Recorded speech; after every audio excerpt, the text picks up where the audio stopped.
Hey everybody. Remember how the other day I was kind of going on that rant about the absolute like knife in the heart heartbreak that was the dodo politicizing videos? Um and I recommended GeoBeats as an alternative like for uplifting animal rescue stories.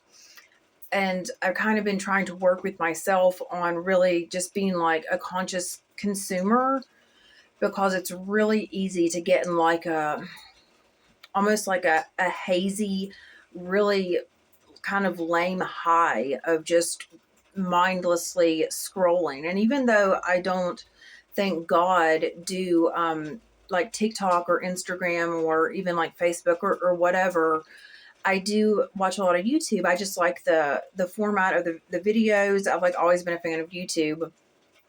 I just like that they're kind of longer. Um, it's really easy to kind of just be like, oh, okay, and this is recommended, this is recommended. And even like I said, when I'm not just like sitting there on the couch necessarily scrolling. I like literally don't have time to do that. But even when I'm watching washing dishes or something, like I'll just, it's easy to kind of like mindlessly do things and kind of go about life with like this stunted reaction and stunted state of being. So I'm trying to be like really conscious about what I consume, let alone like how much I consume versus like create, input versus output type of thing. And so there's GeoBeats for animal rescues, and that always puts me in a wonderful headspace. And another one that I really recommend is called The Art of Accomplishment. It's this man, and his name escapes me, but the Art of Accomplishment. He does really great kind of like uploaded therapy sessions on the specific topic, and he uploads videos with real people in real life having actual problems. That is the kind of therapy session. It's like secondhand, by proxy therapy or something. It's like secondhand therapy. It's like therapy in its purest form. It's what I always wanted, psychology as a field of study, and also just as a personal, like something I could turn to. Um, People talk so much about, oh, seek help, talk to someone, get therapy. The Art of Accomplishment is actually the type of therapy that I've always wanted, but it's really hard to find. Um, as I've said before, I think it's really, really alarming, disconcerting, and back to alarming that so much of therapy is just like the fast track to being labeled, being diagnosed, being classified in a box with like ever um, shrinking parameters, and bottom line being medicated on pharmaceuticals.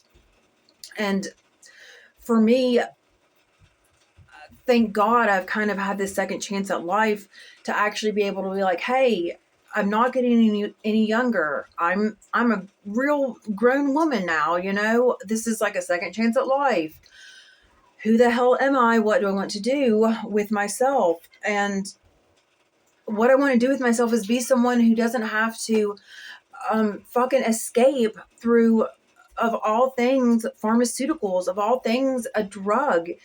And it's sketchy because even if it's prescribed to you, it's different than street drugs. But is it? Everything is just something you consume. A drug is a poison, period, whether you need it or not. It's a drug is a poison, I think, like by definition. You're consuming a poison to, in your mind, regulate or to somehow make whatever more manageable. And I'm not saying it doesn't work. And I'm not saying, these doctors aren't credentialed to the nines. I mean, they are.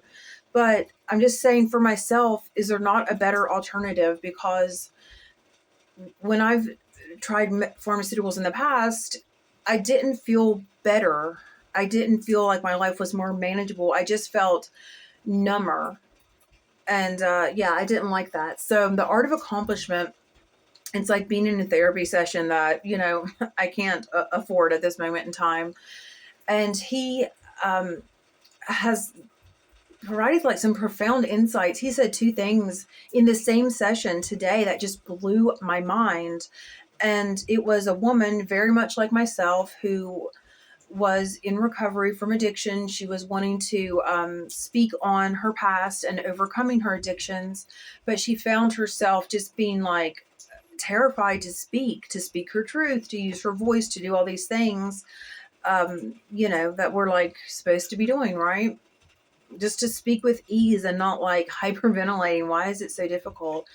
That's the question. And so she came to him, and it's like a fear, and underneath that is a sadness. And he was saying how there's all these layers to it, but really, the two things he said, you can pull up The Art of Accomplishment and watch the videos, but what he said was that it takes a village to make an addict, and that we are taught how to be our own oppressors. And that second one really stuck with me. First of all, I love the first one as well. It takes a village, because you always think about that, like it takes a village to raise a child, but there's a flip side to that, and society is the village, and it ties in with they have taught us to be our own oppressors. And man, it goes with like the numbing thing and how you choose to like react and deal and cope and function, but it's also like what you don't do. And being your own oppressor, it's just like 1984, the zeitgeist is the village is the zeitgeist, and it's just like, it's backwards land. And I think maybe on a more philosophical note, maybe it's not just like, well, super sinister that everything's so backwards. For sure, at some points it is, but I think some of it is also, it seems so backwards because it's kind of like, because it's a mirror, because life is a mirror. Sometimes I wonder if like our perception, of the reflection is kind of like, you know what I mean? Different, but the same. Opposite, because it's ours, and we're looking at everything else that is not from our lens. It's kind of odd. It's like looking at a mirror like that. But it's like, how can you speak out when there's so much like censoring? And it's like we censor ourselves is what I'm getting at. Like I censor myself. It's really hard to get into a flow state, and that's not because of anything currently. It's just like because this is an ongoing thing. And it's like I was watching, like I said, I'm like a huge fan of like rock music, like a lot of different genres. But I came of age when Marilyn Manson was like, he was not at his height. I was a little too young personally to have gotten into Manson. That didn't happen until like eighth grade, late middle school for me. But and in the height of like Manson was, I think like 1996, 1997. So it was like right after his height, but he was still a huge star. And honestly, it was so iconic, the way his persona and the way he was so thought provoking. People debated it, like people would protest, what he would do, like with the American flag, what he would do with the Bible, the way he would rip it up on like a global scale, internationally, at every concert, on TV, he would rip up a Bible. I mean, that used to mean something, and when he did it, it meant something. And now that it's like everything, it's like being demonic has become so fucking corporate. It's like, God, you never thought the devil would be like so anti rock and roll. Do you see what I'm saying though? It's like in a way, everything goes, and anybody can have a voice and a platform. But in another way, it doesn't matter how much money you have, or how much, or the fact that we all have like these cameras in our hands. If like the censoring is ingrained from like in utero, multi-generational, just kind of suppression of our authenticity, and to where we are our own oppressors. Like nobody lives the life that they want to live for the most part. And it's like, but I was thinking about this. what is cool about this time, right? Pop culture is like coming full circle. It's came full circle. And so now it's like, it's so just like in pop music, like what's his name? God, like he had that song. Oh, excuse me.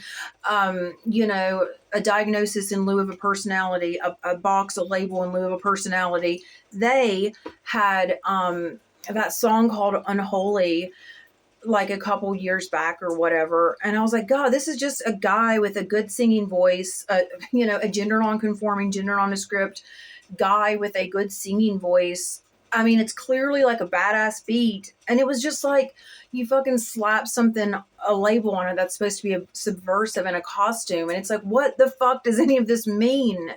You know what I mean? What's her name from Paramore? She came out with a song. I don't know what it was, but I saw it like it had an upside down cross on the front of it. And I think it was like about like homelessness or something to that effect, or like like Nashville removing homeless encampments from underneath bridges. And it's like, I've been that person who's like been squatting in abandoned buildings or sleeping in my car, or going to the ER so I could sleep all night in like a warmed room in a waiting room chair until security kicked me out. I've been that person, and I've said it before. It's really not compassionate to just allow people to live in tents. That's not any more compassionate. I mean, you shouldn't just like, out of sight, out of mind, but that should be an obvious like first step. Like, yeah, you can't set up camp in the middle of a city, on the middle of a street, in the middle of a park. You can't do it, but here's some resources you can. It should be easy. Like, and we have the Amsterdam model. I know that. I know we have the Amsterdam model. I saw an interview with the man who turned Amsterdam around on YouTube.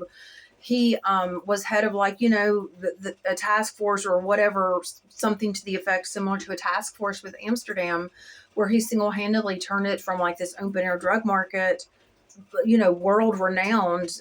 Amsterdam had that reputation for how long, into something where its population, its homeless population, its addicted population, its mental health crisis population is actually like, hey, here are the resources. This is how we did it. This is what we're doing. This is what works. And if I know what works, he said he went to every major city. He talked to with, governors and mayors from coast to coast in the states, to kind of talk to him about this is what you can do as well. And so you don't have these open air drug markets, because that is not compassion. And, like, we have to have compassion for ourselves in conjunction with a little bit of discernment, or we will 100% oppress our own selves till the day that we land in a grave or an incinerator or whatever. Until we die, no one is going to like give us these keys or, tips or tricks or whatever. Like, it has to be us.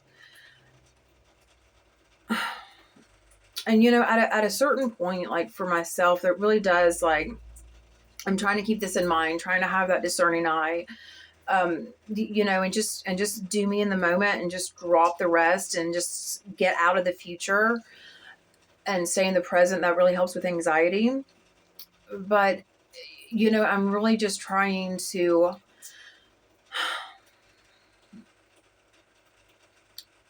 just consciously do the freaking thing, whatever it is. Like, it's easy to get sucked down like a spiral, of being like, oh, because I'm all about lists. Give me a list. Please tell me how. Somebody, please.